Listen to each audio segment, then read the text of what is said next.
En 2025, une marque chinoise vend déjà plus de voitures en Europe que Fiat. Une autre a pris la première place du segment hybride rechargeable, aux dépens du Volkswagen Tiguan. Et au total, les constructeurs chinois ont écoulé 811 000 voitures sur le continent, le double de l'année précédente. Presque une voiture neuve sur 10 vendue en Europe porte désormais un badge chinois. La plupart des Européens seraient incapables d'en citer plus de 3. Aujourd'hui, on remonte le classement des 10 marques chinoises les plus vendues en Europe, du numéro 10 au numéro 1. Et je vous préviens, à partir du numéro 5, ça devient humiliant pour l'industrie européenne.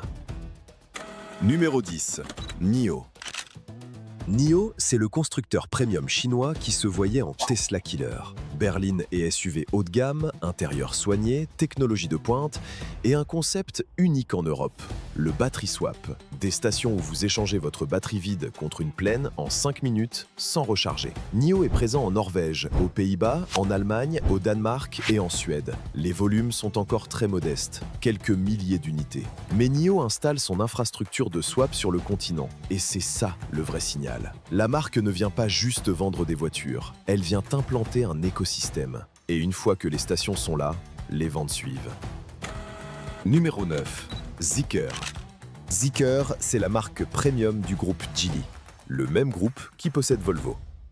La marque est arrivée en Europe avec le Zeekr 001, un grand shooting brake électrique, et le Zeekr X, un SUV compact à 38 000 € aux Pays-Bas. Les marchés sont encore limités, Norvège, Suède, Pays-Bas, mais le Zeekr 7X, un SUV familial à 53 000 €, a commencé ses livraisons en juin. La marque vise 320 000 ventes mondiales et l'Europe est au cœur du plan. Leur arme, la plateforme SEA de Geely, la même qui sert au Polestar 4. De la technologie de pointe à des prix que les Allemands ne peuvent pas aligner. Numéro 8. Lynk & Co. Toujours dans le giron de Geely. Lynk & Co a tenté un modèle atypique en Europe, un abonnement mensuel où vous pouviez même partager votre voiture avec d'autres membres. Les volumes sont restés limités. Mais en 2025, le changement de stratégie est radical. Zeekr a racheté 51% de la marque pour 710 millions d'euros. Le nouveau plan, des véhicules sous les 26 000 €. Le Lynk & Co 02, techniquement cousin du Zeekr X, est déjà sur les routes européennes.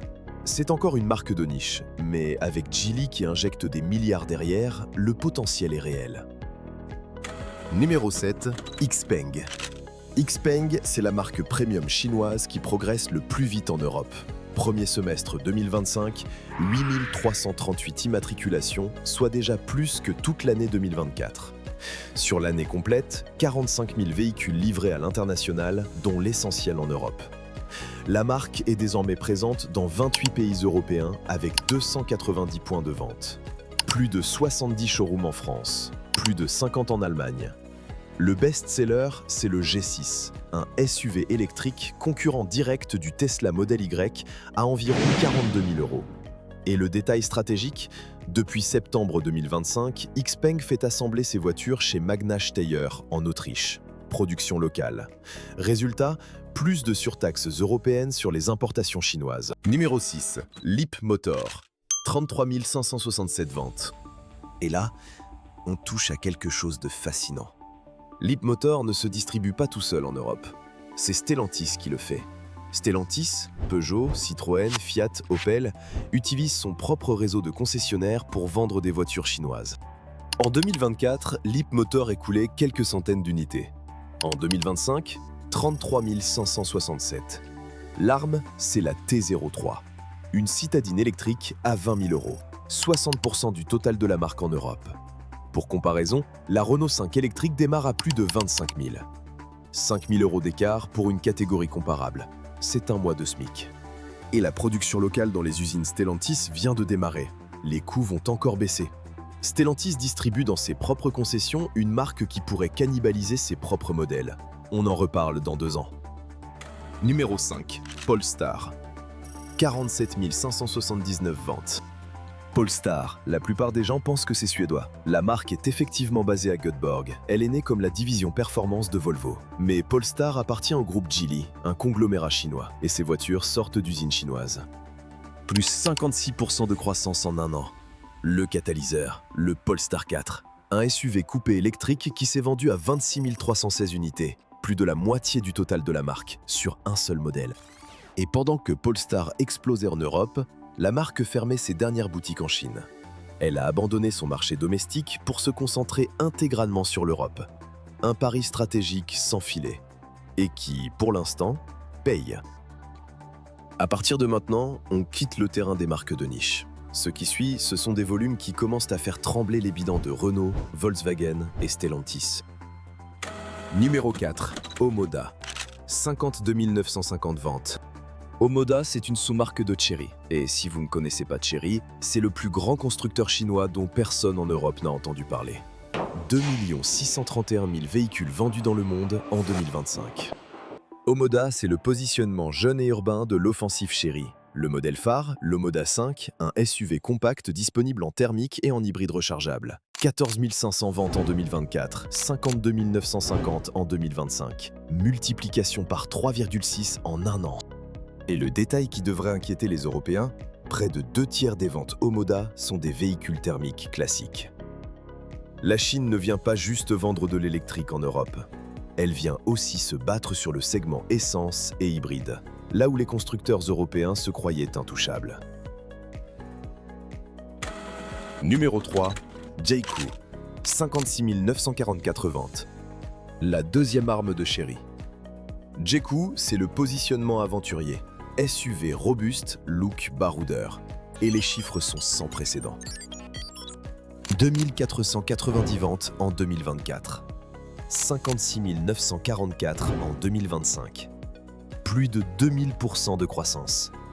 Il n'existe aucun précédent dans l'histoire automobile européenne pour une marque qui passe de l'anonymat total à ce volume en un seul an. Le Jayco 7, un SUV hybride rechargeable, est entré dans le top 50 des modèles les plus vendus en Europe en septembre. Ensemble, Jayco et Omoda totalisent 120 207 immatriculations. Chery, le groupe dont personne ne connaissait le nom, est désormais le 3e groupe chinois d'Europe. Dites-moi en commentaire, est-ce que vous aviez déjà entendu parler de Jayco ou Omoda avant cette vidéo? Soyez honnête. Numéro 2. BYD, 186 612 ventes. En 2024, BYD vendait 49 590 voitures en Europe. En 2025, 186 612, plus 276%. La marque est passée de la 31e place au classement européen des constructeurs à la 22e, devant Suzuki, devant Mazda, devant Mini. Et l'arme fatale, c'est un seul modèle, le Seal UDMI, un SUV hybride rechargeable de la taille d'un Volkswagen Tiguan. Le prix en Allemagne, 39 990 €. Le Volkswagen Tiguan hybride rechargeable, 52 215 €. Le Volvo XC60 hybride rechargeable, 67 990 €. 12 000 € de moins que l'allemand. 28 000 de moins que le suédois. Résultat, 72 667 Seal U vendus en un an. Le BYD Seal U est devenu l'hybride rechargeable le plus vendu de toute l'Europe en 2025. Devant le Tiguan, devant le XC60, devant le Ford Kuga. Dès sa toute première année complète de commercialisation, BYD n'a pas pris la première place grâce à une avance technologique. La batterie est plus petite que celle du Tiguan. La recharge rapide plafonne à 18 kW contre 40 pour Volkswagen. Non, BYD a gagné ce segment par le prix. 12 000 € d'écart, c'est un argument que la fiche technique ne peut pas contrer. Et maintenant, le numéro 1. MG, 307 282 ventes.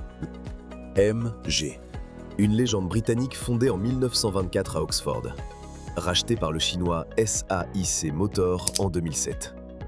Aujourd'hui, MG est 16e au classement général des constructeurs en Europe, devant Cupra, devant Nissan et devant Fiat. Fiat, la marque qui fabrique en Italie depuis plus d'un siècle, vend désormais moins de voitures en Europe qu'une marque contrôlée depuis Shanghai. Et la force de MG, c'est la gamme complète. La MG3 thermique à moins de 18 000 €, l'une des voitures neuves les moins chères du marché européen, toutes marques confondues, le MG HS hybride rechargeable, le ZS en version essence et électrique, le MG4 full électrique. 4 segments couverts, avec à chaque fois un positionnement prix agressif. MG ne mise pas sur le futur. MG encaisse aujourd'hui. Plus de 300 000 ventes, plus 26% en un an. Et pour SAIC, l'Europe n'est qu'un marché parmi d'autres. Le groupe a vendu plus d'1 million de véhicules à l'international en 2025. Récapitulons. En 2025, les marques chinoises ont doublé leurs ventes en Europe. 811 000 véhicules, 6,1% de part de marché, contre 3,1% l'année précédente.